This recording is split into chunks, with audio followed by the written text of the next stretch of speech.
What's up, beauties? Welcome back to my channel. So in today's video, I will be giving you guys 7 tips to improve your customer service skills. Girl, we need to have a conversation because a lot of you guys' customer service skills are not up to par, but I'm going to get you guys together in this video. So if this is something that you're interested in, then keep on watching. But first, if you have not already, be sure to hit that subscribe button and also turn your post notification bell on so you won't miss when I upload. But without further ado, let's just hop right into the video. Okay, tip number 1 is you need to work on yourself. This includes patience, discipline, trauma healing, all of the above. When you are in business, and I literally say this in a lot of my videos, being a business owner is going to expose a lot of things about yourself personally that you need to work on in order to succeed in business. There is no way around it. If you try to escape it or think that it's just nothing that you need to improve on and you just miss perfect, you're gonna have a rude awakening sooner or later, and it's best to do it now, especially if you are a beginner and you're just starting into the business world. Work on yourself. A lot of times I see on the internet, especially with new business owners, they tend to not have patience. They're irritated because the customers are asking 50 million questions. They're not reading the website. They're asking where their order is at. They literally get irritated about every single thing, and it's like, the number one thing that you need to have in business is patience. And that just goes for any part of the process of business, whether you're dealing with your customers, you're dealing with your vendors, you're dealing with shipping, USPS, and all of them, and their crazy tail sales. You need to have patience, and that is something that you need to work on, because if you do not have patience, if you do not have discipline, you won't be able to show up in your business like you're supposed to.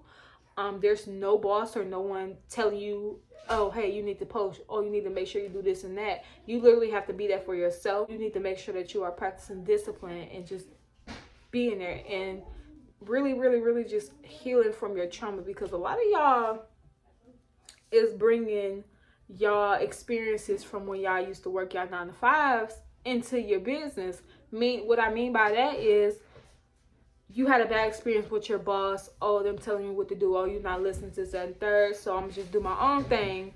And it's literally spilling over into your business. Oh, I don't know who these customers think they is and who they talking to. This is my business and how I run my things, and that's just that, and that's just not the way to go. Yeah, we understand. We all know the customer is not always right, but at the end of the day, the customers are how you're getting your bills paid or how you want to get your bills paid. And sis, I'm not saying bow down to them, but you need to act like a business. My second tip is to make sure that your product descriptions and your FAQ page literally answers every single question that your customers, potential customers, people looking are going to ask, because they're going to ask. In your product description, you need to make sure you have your shipping times. You need to make sure you have your return and your exchange policies. Whether or not you do it or not, you need to make sure you have this information in there, because these are questions that people are going to ask. You need to, say you sell hair, you need to make sure that you put the full details of that hair. What length is it? What size is it? Can it dye? Can it curl? Scenarios that your customer is going to ask, you need to make sure that it is in their product description.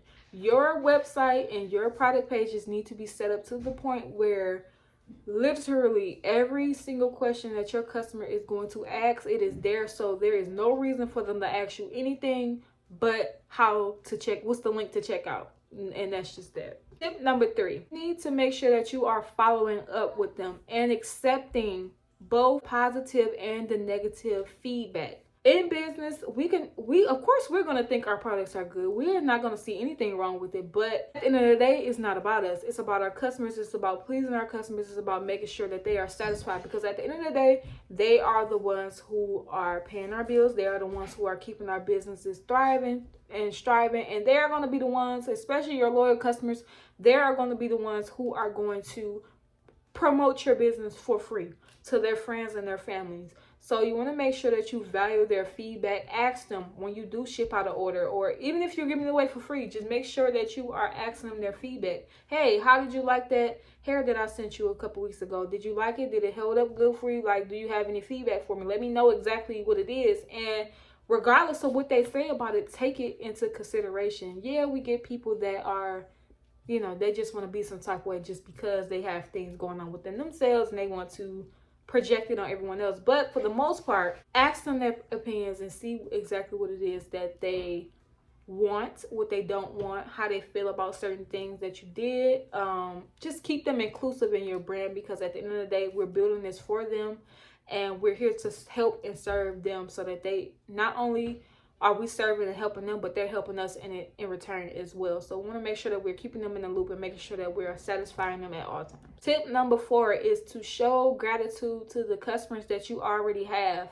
We tend to forget about the customers that we already have. We're so focused on getting the next customer, getting the next sale, and we tend to forget about the people who have been supporting us, even if they only purchased from us one time. But just showing that gratitude, showing them that you care, even if it's just to send them a 10% off coupon to them in their email, or just verbally, publicly saying thank you, or just, you know, saying thank you to yourself of the customers that you have and showing them gratitude. Because at the end of the day, businesses, they thrive in 3 ways: new customers, repeat customers, and word of mouth. So you want to make sure that you are showing gratitude for what you already have. How are you going to want more of something if you're not even already grateful for what you have? Even if you only made 1 sale for the entire month, be grateful for that, because sometimes you could just be getting tested to see how you act with that 1 sale.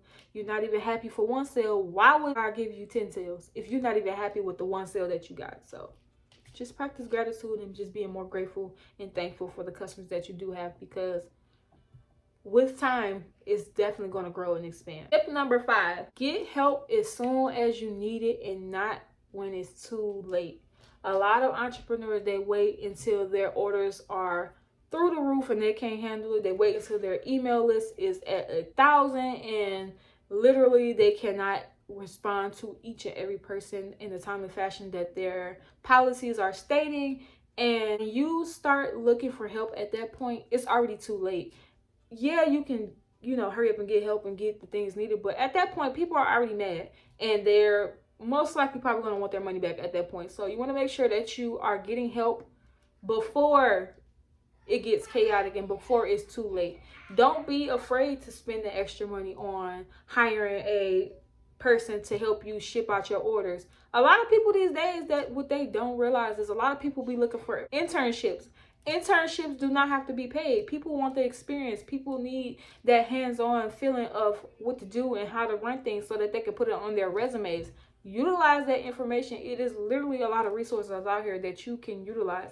On Fiverr and Upwork, you can literally hire an assistant to help you tackle those emails and make sure that you're getting, responding to your emails in a timely fashion. Even if you got friends and family that's around you, since they want a piece of the cake, they need to help and add to the ingredients as well and help you make it. So you just make sure that you're asking for help. Do not wait to the last minute to ask for help. If you see that you are having problems with how to set up your systems and you don't know how to do it, or you don't have the time to do it, hire somebody else to do it, or take a class or buy an ebook that's going to show you how to do it. Stop being stuck for no reason. You don't have to do it. You get out of that mindset. Y'all, just get out of that mindset. Tip number 6 is your policies need to be in order and easily accessible to your customers. Return policies, shipping policies, all that needs to be front and center. They need to already know what it is before they even check out.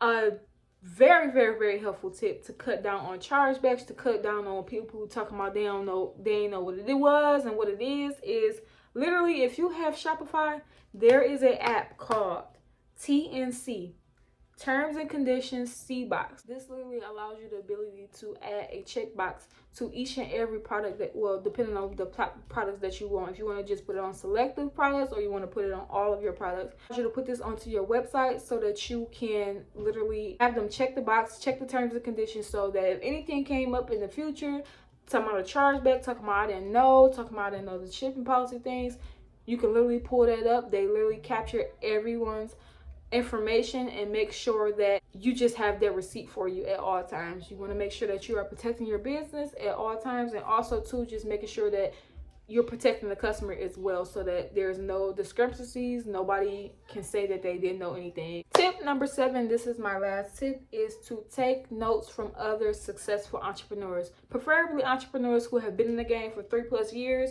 These are going to be the more seasoned entrepreneurs who have had real life experience, firsthand experience on how it is, on how things are supposed to go in running a business, and just really just having more of a flow of how things are supposed to go. And you want to make sure that you are taking notes of these people. These people know how to retain their customers, they know how to satisfy their customers, and they know how to keep new and return people just continuously coming back. It's a overflow into their business, and you want to make sure that you are taking notes on each and everything that they are doing. Not copy. I didn't say copy, but take notes on the things that they are doing right. Also take notes on the things that they may be coming up short on, because that way it can give you an advantage in your business on how to come correct. So when people come across your business, they like, oh, this girl or this guy has their ish together, I want to shop with them, I want to mess with them. And you're responding to your customers in a timely fashion, you're making sure that you're putting your customers first, and they feel like VIP experience, like they are literally the only person, you're literally talking directly to them. They're going to keep coming back. And especially if your product and service speaks for itself, they're going to be recommending their friends and their families, and it's just going to continuously be a ripple effect. But you got to make sure that you get your customer service skills on point. Yes, customers can be some type of way, but at the end of the day, if it wasn't for them, you would not have a business, and that's just that on that. So this is the end of this video. If you found this helpful, be sure to give this a huge thumbs up, and also if you have not already, be sure to hit the subscribe button and turn your post notification bell on so you won't miss when I upload. But without further ado, I'll see you guys in the next one.